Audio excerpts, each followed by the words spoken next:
This is TWiT. How is digital currency or cryptocurrency going to change, at least here in the United States, our the system and how we actually manage money? Well, I start with a premise. I mean, we can talk about it if you want, but I'll start with the lemma. We live in an oligarchy. This country's history can be told as a competition between two power centers, Wall Street and Washington. About 30 years ago, Wall Street got Washington under their thumb.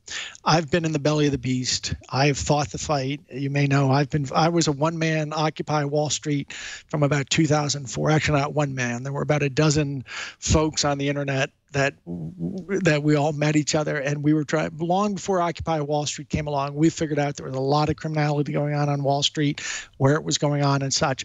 Well, it centers on the settlement system, and organized crime has figured out that there are cracks in the nation's settlement system, stock settlement system. They're taking advantage of it. But what was curious to me was the reaction of the establishment, because we had the goods, we had the data, the evidence, we had people who took part in it. We had it all spelled out. We had lawyers and economists willing to, talk to the powers that be and confirm this.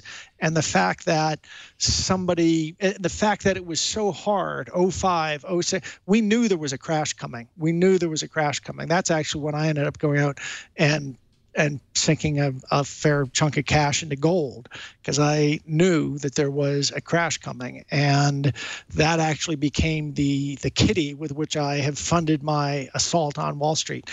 The thing is, these different games that keep the oligarchy alive are fueled by cracks. The system, the financial system, has far more cracks and far more sponginess than you have any idea is actually there. And it can only exist like that because they have centralized institutions that they can capture, that they can hijack.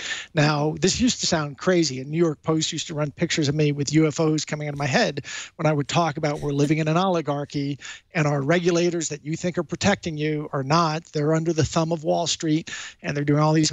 We have these central institutions that have gotten captured. The cool thing about everything cryptocurrency, not everything, but about Bitcoin, is it's peer-to-peer. You don't need central institutions. You don't need central clearing institutions, central counterparty clearing. You don't need a central bank. In fact, you can't have a central bank. That is all a source for good. I recently saw Thomas Sowell, who's a great economist I admire out at Stanford and Hoover, was asked something about what would you do with a central bank? What would you do with the U.S. Federal Reserve, which is the name of our central bank? And he said, well, I'd shut it down tomorrow. And they said, well, what would you replace it with? And Sowell said, it's a tumor. It's a tumor. It's like asking, well, what do you do with a tumor? You cut it out. Well, what do you replace it with? You don't replace it with anything. It's a tumor.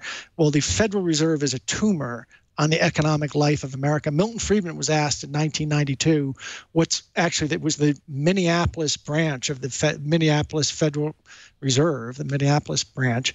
They asked him, what's the most important issue facing America? And he told them, most important issue facing America is how do we get rid of you? How do we get rid of the Federal Reserve? So crypto is the answer. It's the Federal Reserve and an organization called the DTCC, which is the central clearing system underneath the stock market, are both corrupt. They're doing things that benefit the rich and impoverish the poor and the middle class. And they're not going to stop because we remonstrate with them, because we elect new officials or anything like that. It's far beyond anything that we, the citizens, can address through the normal mechanisms. What we can do is adopt a technology that gets you out from these institutions that you don't trust anymore. So it really is a world historical development, this crypto revolution. It's a world historical development. And what it will do is it'll turn off the oxygen hose that feeds the oligarchy, which is really hijacked our society.